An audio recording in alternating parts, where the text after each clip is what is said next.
Do you remember Ratchet from Ratchet and Clank? Not this one. No, but this one. You see, because when I was a kid, Ratchet, I'm talking about this Ratchet, was this mean, kind of a dick guy. What did you just say to me? That only cared about himself. Trade you. Well, okay. Ratchet. So why, with the Ratchet and Clank reboot, did Ratchet all of a sudden become this soft little furry creature? And I don't mean this kind of furry. See, I grew up playing games in the early 2000s. Games like Jak and Daxter, Kingdom Hearts, but also games like Manhunt, Gears of War, Elder Scrolls Oblivion, and God of War. These games are not afraid to take risks, but now, not to harp too long on the Ratchet and Clank thing, they went from a rated T game to an E10 and up? Why?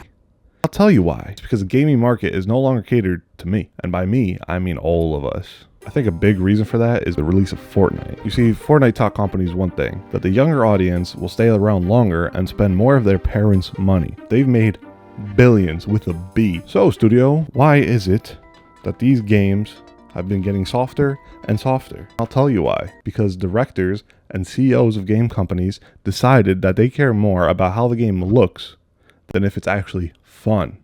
But then take a look at a game like Baldur's Gate 3. I would say Baldur's Gate 3 is probably top 10 games of all time. This is also a game where you could grab a dead body and throw it at another enemy. Now, is violence what makes a game more gritty or not? No, not necessarily, but it definitely helps. It's not the violence, it's the freedom that the game allows the player to enjoy. Wait, isn't she a main character and you just kill her?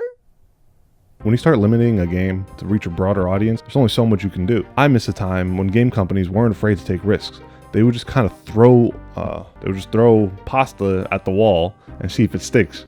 I don't know if that's the right expression, but whatever. But you get my point. I think it's pretty clear to say that a lot of game companies are just becoming afraid to offend people. Same kind of thing that happens in movies where directors don't want to offend people, and as a result, they just push out garbage.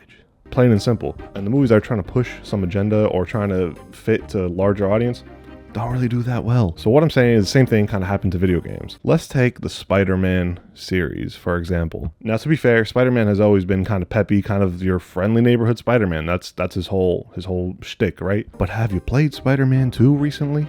The only one that felt like a real character was Venom. I mean, the guy bit somebody's head off. So from a gameplay perspective, great game. Even the story was not terrible. Meanwhile, you had missions as Miles, and we should start playing as his girlfriend in the middle of the game. Why am I doing graffiti, Insomniac? Which actually reminds me, this is actually the same company that made Ratchet and Clank. But even the villains in Spider-Man 2, for example, are just so corny and so overdone. The great hunt begins. The stakes are not real anymore. You have this villain that I'm supposed to believe can take out all the other villains and some superheroes. It doesn't add up. So not only are the games not as gritty, the stories aren't even as good as they used to be. Now, going back to the whole thing about Venom biting a guy's head off, why do I bring this up? I bring it up because it's believable. It's what a villain would actually do. And now I get not every game's going to be a rated M, not every game's going to be a Baldur's Gate. I understand that. But every game is going to have stakes. There's going to be a reason you're playing it. There's going to be a story behind it as to why you're doing what you're doing. So why not make the story believable? Or at least, I guess what I'm asking for is keep the characters like they were when I was a kid. Make Ratchet the same guy. Why is Ratchet soft all of a sudden? I don't know. And you know what really pissed me off? What really got under my skin? Tell me why, spoilers ahead for Spider-Man 2, why does Peter Parker at least semi-retire by the end of the game? Bro is 25 in peak physical condition. Why is he retiring? Who thought that was good writing? Who thought that was a good idea? Why? So Miles could be the main guy? Who cares? And listen, if you want to make Miles the main Spider-Man, fine. Kill off Peter Parker. That's basically what I'm talking about. It's a rated T game. You don't have to show it and be all graphic, but you could definitely kill off Peter Parker. But you want me to believe that Peter Parker, in his prime, he's 25, he has the experience, he's become a great superhero, is now going to retire? Because Mary Jane is pissed at him? Sam! No, he's literally gonna let people die as a result. Go. What's better than one Spider-Man? Two Spider-Men. So how are you going to let Miles be the only one? So even from a writing standpoint, it just doesn't make sense. And I think that's what really, really gets to me. These game companies, similar to a lot of these really bad movies, all they're trying to do is make games that appeal to everybody, but also, they don't even respect you as a thinking individual to give you a good enough story to really hold on to these characters. And it makes sense as to why Peter's not Spider-Man anymore. And while we're on this topic, what the hell is this? Who thought this would be a good outfit for Miles? This is terrible. There's a clip of Stan Lee. This is exactly what I'm talking about, actually. This wasn't even what I was about to say, but I'm going to say it anyway. There's a clip of Stan Lee talking about Spider-Man. Stan Lee said that the beauty of Spider-Man is that his mask allows anyone to picture themselves as Spider-Man. So why does Miles have his hair sticking out of the mask? Now, anybody who doesn't have that hair can't be Spider-Man. Maybe it's just an Insomniac problem, but I don't think it is. Another example of this outside of Insomniac is Gears of War. I mentioned Gears of War earlier briefly because they were these really gritty games from when I was a kid, and I noticed that the hype died down on them. So, after not playing 4 and 5 and only playing 3, I think it was 3, I wondered why.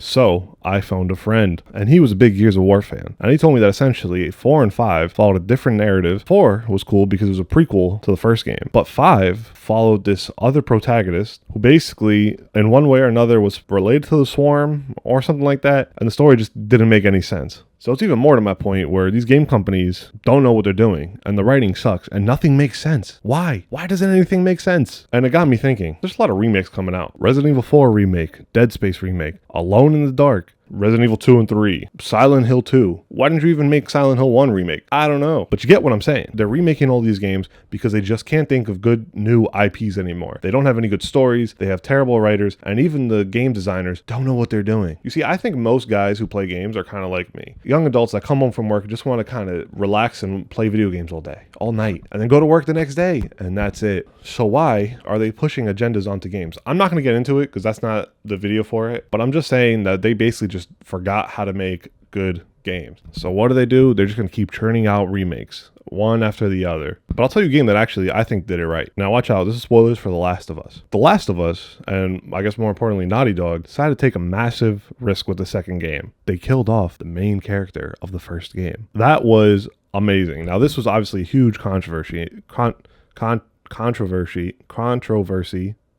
but this is exactly what I'm looking for.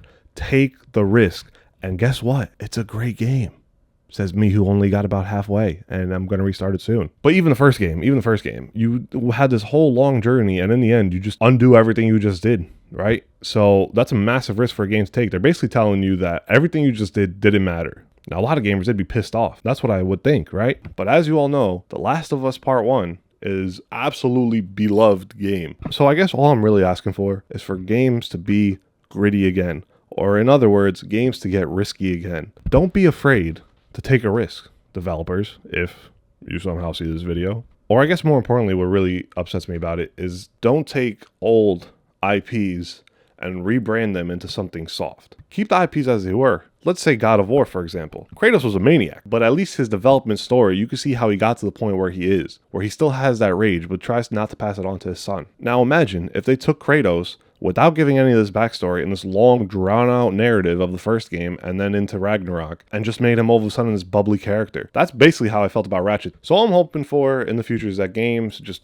be games. Just have fun. Make another Baldur's Gate. Make another God of War 3 where he kills all the gods. Do I need to remind you what Kratos did to Poseidon? This is probably falling deaf ears, but you never know. I had to make the video because it was really, really starting to piss me off. But tell you what, if you guys know games that prove me wrong, I would love to play them. Please leave a comment. All right, well, thanks for tuning in. Tell me if I'm right or wrong. See you later. Peace.